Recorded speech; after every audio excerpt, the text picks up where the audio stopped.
As the sun was setting, Abram fell into a deep sleep, and a thick and dreadful darkness came over him. Then the Lord said to him, "Know for certain that your descendants will be strangers in a country not their own, and they will be enslaved and mistreated 400 years. But I will punish the nation they serve as slaves, and afterward they will come out with great possessions. You, however, will go to your fathers in peace and be buried at a good old age.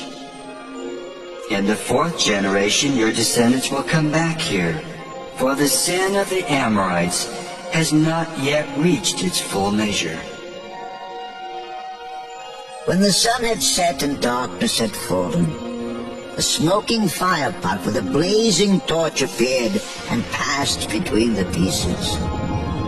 On that day the Lord made a covenant with Abram and said, "To your descendants I give this land, from the river of Egypt to the great river, the Euphrates, the land of the Kenites, Kenizzites, Cadmonites, Hittites, Perizzites, Rephaites, Amorites, Canaanites, Girgashites, and Jebusites." Now Sarai, Abram's wife, had borne him no children, but she had an Egyptian maidservant named Hagar. So she said to Abram, "The Lord has kept me from having children. Go sleep with my maidservant. Perhaps I can build a family through her." Abram agreed to what Sarai said. So after Abram had been living in Canaan 10 years, Sarai his wife took her Egyptian maidservant Hagar and gave her to her husband to be his wife. He slept with Hagar and she conceived. When she knew she was pregnant, she began to despise her mistress.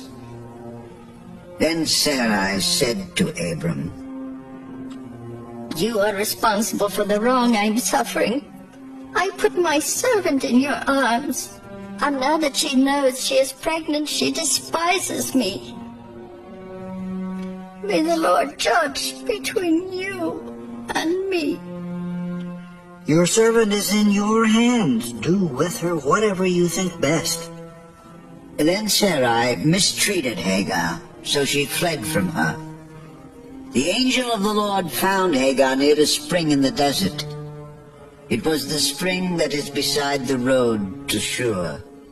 And he said, "Hagar, servant of Sarai, where have you come from and where are you going?"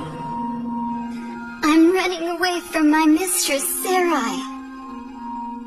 Then the angel of the Lord told her, "Go back to your mistress and submit to her. I will so increase your descendants that they will be too numerous to count. You are now with child, and you will have a son. You shall name him Ishmael, for the Lord has heard of your misery. He will be a wild donkey of a man. His hand will be against everyone, and everyone's hand against him. And he will live in hostility toward all his brothers." She gave this name to the Lord who spoke to her.